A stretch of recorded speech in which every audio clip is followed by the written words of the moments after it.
my friends. Glad to see you made it. We're gathered here today in the name of Jesus Christ. Glory be to God, He's alive. Today, my friends, I want to go over 7, 8, and 9 of Book of Jeremiah, and one of the reasons I believe God has brought this to my attention is it's Christmas time. The season's to be jolly and happy, and Jesus is the reason, right? But, we come into the American world, and I don't know what it's like all across the world and other places, but here in this world, we love a good Christmas tree and full of gold and silver, and we decorate that every Christmas, and then it's at that one time of year, for 1 month, we're all jolly, happy, and think it's the time, season for giving, right? And in that time where we're always so happy and joyful and ready to give, some toys and stuff and things and devices. And boy, it's amazing because at Christmas, the shinier it is, the more likely we buy it. Right? We don't go and buy a new toaster. We buy a stainless steel new toaster because it looks just like silver. And then, we don't buy a brand new, refrigerator because we need one, but because it feels good to give something brand new to your wife, which we get to enjoy along the way. So we're always giving things and stuff and all that stuff. And we come to see here in the book of Jeremiah that 500 years or so before Jesus Christ, right, God spoke about us. And that's the thing, God speaks the end in the beginning. And who does that? Who does that? Who can do that? But God speaks the end in the beginning. So God being He was, He is, and He forever is to come. That guy who sees the future, then tells us about the future right here in the present. And you're like, how's that? Like tomorrow? No, see, He already saw the future, and then here we came into present time or future time or whatever. God is omniscient, and all of a sudden, here we are, and we're looking around going, who are all these people God's talking about? And God's saying, these are my people. Right. No, all these guys, they're not Christians, and they're not living rightly. And God says, well, if you're not one of these people, you're a liar, and we got you covered too, because even a liar deserves death. And we come to the great question, why is God allowing thousands and hundreds of thousands of people being destroyed, murdered, famine, all these different ways across the world, and He does nothing? God went to the future and then tells us about it here at present time. He's not talking about the future anymore. He's talking about us right now in this world we live in today. And He's saying, this is who you are, this is what you did, and this is what you're doing. And He's saying, look, I see it. I see it. And you can't hide, and you're either a liar or you're one of these. And that's the thing we come to see today. We're all complaining that's not Christians, these aren't that. God's all the time saying, look, these are my people. You say, well, God, why won't you stop the destruction of the world? Because my people, they're disgusting. They're liars. They're blasphemers. They're murderers. They're thieves and they're robbers. These people we're going to speak about in these next 3 chapters, this is my people. He says, oh, man, why? Yeah, I got you guys. I'm feeling it. He even says it when the daughters of Jerusalem, when my daughters are killing their own babies. He says, there's no tears in heaven. But boy, if you guys would just dress yourselves in sackcloth and roll around in some ashes, come to say, like, what have I done? You know, that's the thing. God said, this is what you're not going to do. This is what you guys are doing. And he was in the future while watching us doing it all, and then comes right here to the present day and says, well, this is what you guys are doing. And we're like, well, what about the future? But God is always present. He was, he is, and he is to come. That's forever. That means he's always present. Always present. And we are the ones who came out into the light, and God said, oof, I'm sorry I made you. No, he's not sorry he made me. And then all of a sudden we see where the workman and the craftsman comes from. Our love for the Christmas tree.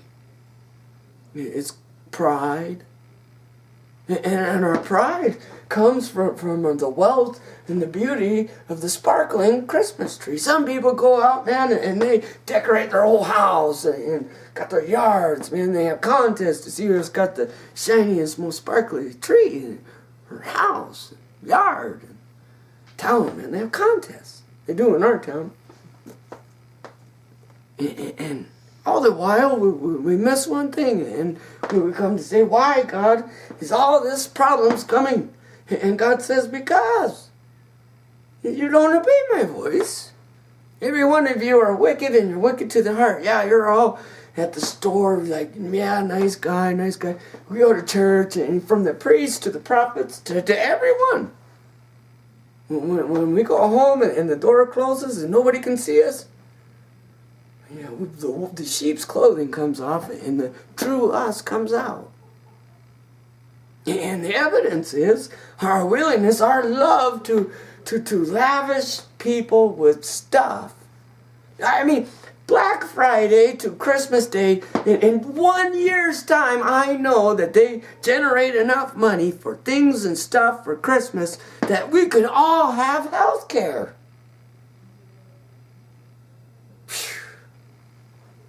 What the hell would I do with my new toy truck or my shiny stuff? Because, see, in all what we're saying to ourselves and to God, that we love the stuff more than the people. And God saying, boy, if you just obey my commands and my voice, I hate sacrifice, all that sacrifice and sacrificing animals and sacrifice, like being a workman. Sacrifice, like God, rather than obey you and love my neighbor as though I was loving myself, I would rather, sacrifice my time, my energy, my money to this idol, and I will just hand them this idol because in reality, that idol will love you far more than I would or could. And all the while, it's not just the rejection of God, it's like saying rejecting myself. I'm not even worthy of the care or the love or the mercy or grace. I'm rejecting myself, and that's what God says. Are you in spite of him? Are you so willing to spit in his face? Are we rejecting him? Because God's saying, in reality, you're rejecting yourself. In reality, if you turned and obeyed God, it will all go away. All the destruction, and the war, the famine, the hurt and the pain. But God says, look, this is what I see you doing. Walking out every Christmas, go cut that tree down here. $80, $100, $500 in the Christmas tree. Because don't forget all the silver and the gold and all the stuff. And every year I got to put a new ornament on. And he says, that's what you love. He says, that's what you cherish. And you cherish these things because all the while you're trying to prove to your neighbor how awesome you are, how worthy you are, how great you are. Yet, when your neighbor's sick, you're nowhere to be found. So how awesome and worthy are you? And God says, do you not deserve punishment? And the wages of sin is death. And you say, well, I'm not one of these guys. And, well, you're the liar then. And liars deserve to die. He says, I'll put in you a new spirit. He says, look, this is what's going on. I want you to grow in sickness of the sins of this world. It says that, in fact, I'm going to start burning down your houses and your homes and all the stuff. And I'm going to let you live so that you can feel the anguish and the pain that he feels. There's no tears in heaven. He says, grow some tears, grow some anguish. Come to understand this is the works of my hands. The reason me, my neighbors, my mother and my father, and all those I love have no health cares because, well, for the last 20, 40, 50 years, we just embellished the hand of the workman.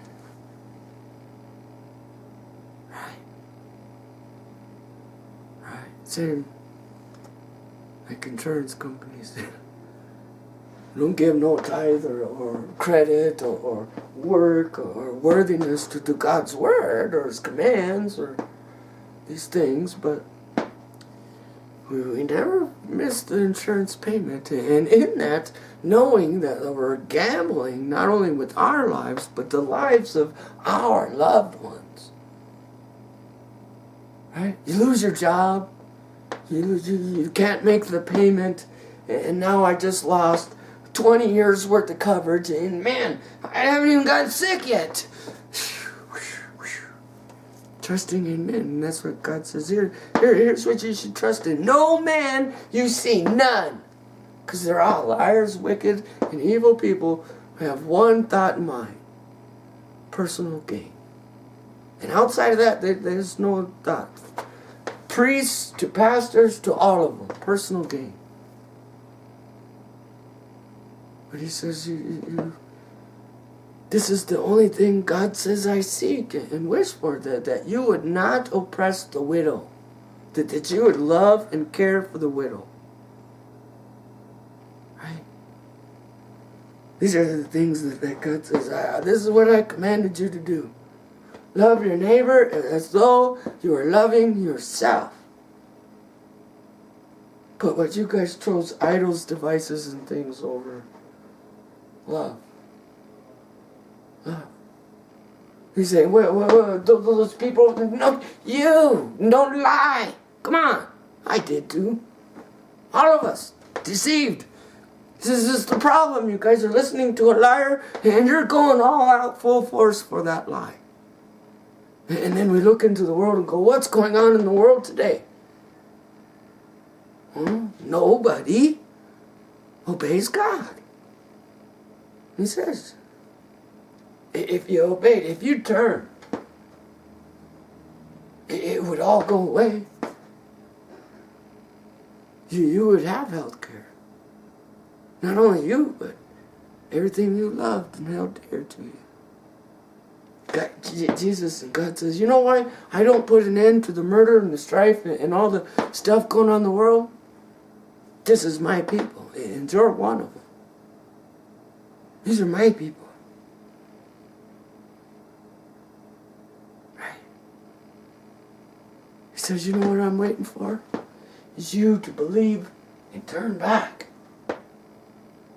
You go to the New Testament, Peter, Paul, John, they're all saying the same thing. Boy, you know why God doesn't come? He has great patience and is willing to endure long amounts of suffering. And all this long amount of suffering is coming from us who are unwilling. He says that these are my people that are rebellious. They won't turn to me. Which ones? The liars, the wicked, the murderers, the adulterers. But he says, but I'm waiting. Right? He says, I'm not going to consume the world in fire. He says, you guys are going to do it. You're going to kill yourselves and burn yourselves down. And here we are at the end of the world with the global warming. And where does it come from? Us and our greed and our desire and love for oil. Right? And in all of it, God's trying to get us to become sickened by sin. What is sin? Huh? The want and the desire to fulfill lust over the want and the desire to fulfill love. Lust and love are different. Those who are full of lust have the best Christmas tree. Ha! Not me! They have the best Christmas tree, full of lust, full of trophies. Right? Those who are full of love, they don't have a Christmas tree in their home. No, they have a fine dinner and a great meal with their family and loved ones and their neighbors. And they share in fellowship in their love for one another, and not the things, not the devices. You know? That's sometimes I think the biggest thing we're missing in America. We love devices. And the shinier it is, there's more silver and gold. Love it! Right? One of the greatest gifts of Christmas time is a new gold necklace.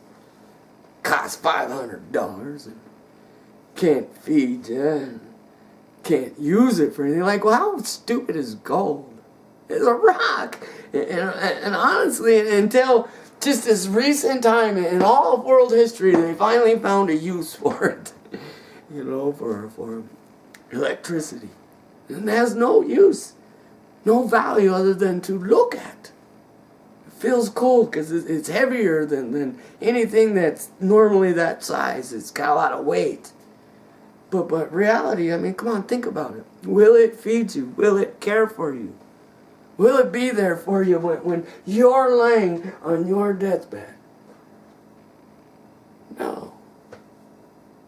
No. Even wheat has greater value than gold, because wheat will restore your energy, your life.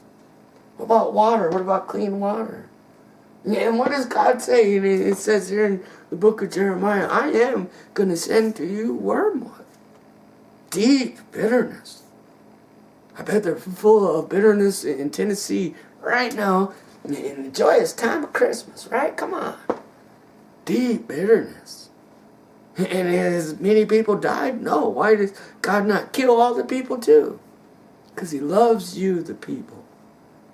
And that's what He's trying to do, is create in you the desire to love one another far greater, far more depths than you would of homes and houses and them darling Christmas trees. These are idols. But sometimes we love the idol.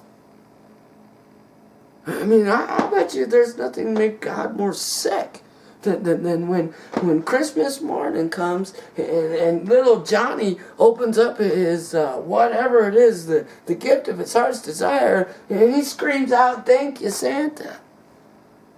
I bet God's just puking all over, going, huh? And you want me to put an end to this when God, the giver of life, is rejected for a lie, and we're all disappointed when we tell our kids, yeah, we've been lying to you for the past 10 years. But by the way, Jesus is real. Now, screw you, it's all a lie. Right? It says you all fall deceived and liar. You worship images. What is Christmas is all wrapped around the holiday, and it was designed and made for Christ's Mass by the Catholics. And they're the ones who have this piece of wood and this image of this man. And God says, look, these are my people. And then he's talking 500 years before Jesus Christ. Who are these people? They're the Christians of the world. And he said, which ones? The Catholics, these guys, or that group, or this group? And, well, if the shoe fits, I guess that's you. I guess that's me. I guess that's us. And we're here in this world going, where is Jesus Christ? Where's the Savior of the world? Where's our deliverer? Where's our help? And God says, right here, this is what he says. I am forever present. Jesus says, let me show you how forever present God is. Whatever you did for the least, you did for me. Whatever you did for the least, you did for me. Whatever you're going to do for them, you're going to do it for me, so go do it. No, he's telling you this is how forever present I am. For he is all in all. How does all of us fulfill these words 2,500 years later? Because it is the Spirit of God in the people who moves the people to do God's will. And that's what Peter said. These people didn't prophesy because they woke up and said, hey, we're going to prophesy the future. No, it was the Spirit of God who moved them through their lives and through their words to speak of us. To speak of us. A people yet unborn. And here we are. In life, flesh, and blood. So what's going on? If anybody ever tells you Jesus Christ hasn't came in the flesh, that's the deceiver.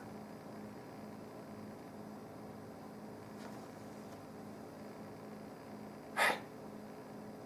That's what Jesus came to bring light to. That Jesus Christ, God, is the light of all men. And we see in the book of Jeremiah going, wow, man, God, these people, like, these are wicked, bad, nasty people. And I ain't one of them. Come on. You're not lying to me. It's only trying to hide from God. That's what he's saying. You're trying to hide. You're trying to blame somebody else. To the point where we're even willing to blame God. He says, who are these people? These people who worship these idols and these things, and even angels. And they make dough and bread for the Queen of Heaven. Who is this Queen of Heaven? Mary, the mother of Jesus? And everybody says,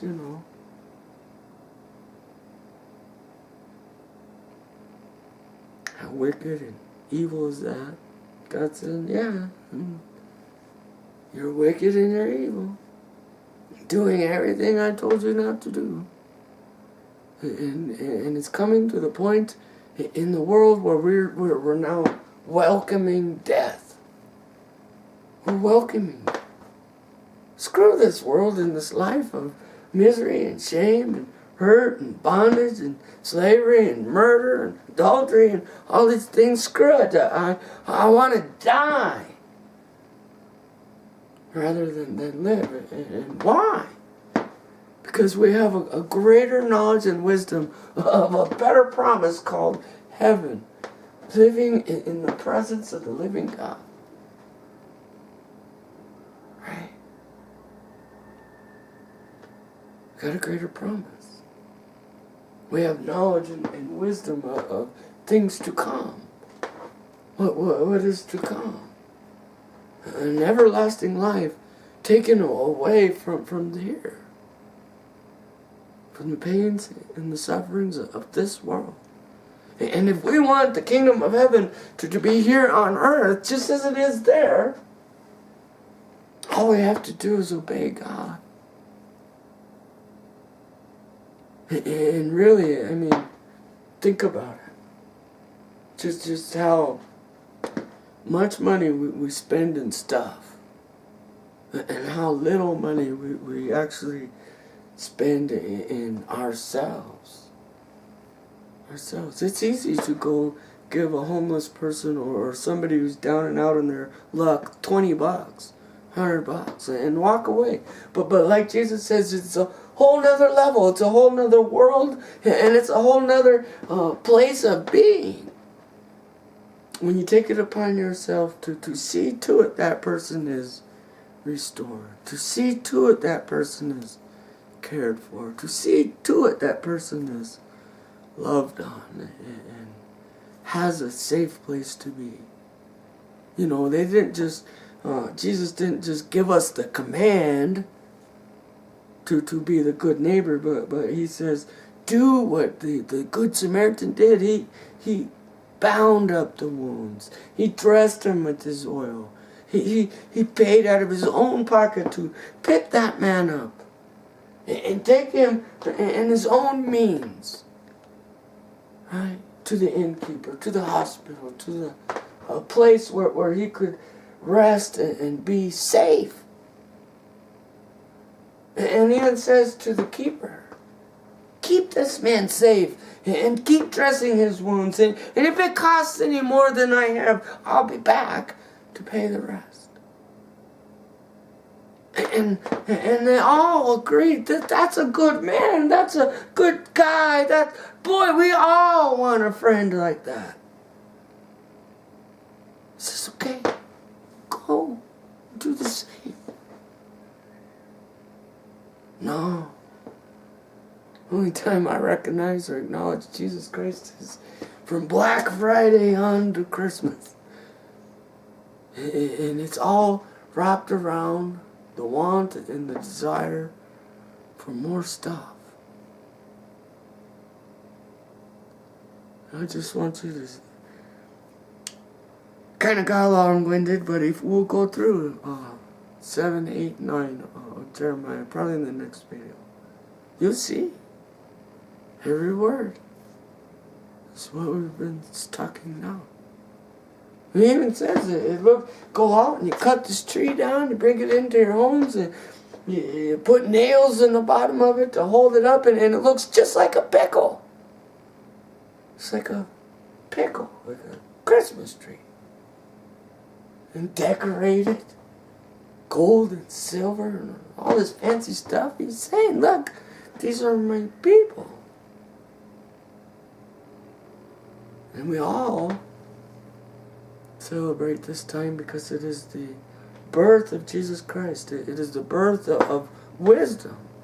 That bitterness, wormwood, deep bitterness, Mary, deep bitterness, gave birth to the desire for the want to die. Because it's in our death we find salvation. Salvation. Well, what if it was in our death of the love for this world we found salvation? What if it was like God said, if you'd laid down the tree, the love for the tree, and the want for the stuff, and the idols, and the golden images, and you throw that down, and you burned it in a huge fire, right? And began to care for the widows, and the broken, and the downtrodden. It says, all go away. And it will. It will. You know, that's the thing. We come to recognize who we really are. And what we're really doing. Everybody's liars and deceitful. You know, we're one person in public and another person in home. And he says, I see you. Stop. say? What have I done? What am I doing? What part am I playing in this? And come to understand there would be no suffering if we would obey. That there would be no hurt or fear of anyone dying alone in the cold and on the street. If we would just obey. Just obey. I mean, wouldn't it be cool? I've never seen a Good Samaritan neighbor in my life, but boy, wouldn't it be cool if we met 1,000 of them, 100,000 of Good Samaritan neighbors, good neighbors, Not State Farm. It's not the good neighbor. It's a liar. It's a liar. But like God said, that there's not a better friend on earth than one who is willing to lay down his life, his desire for a friend. That's love. Let us trade our willingness to love things and open our hearts and our minds to be willing to love the people more than the things. And all war and suffering will go away. God's saying, this is tolerance. My tolerance for you. That's why he don't destroy. That's why he don't stop. It's his tolerance for you. For us. And when we would believe him, when we turn back to him, all this will go away. And true life will begin. See you next time.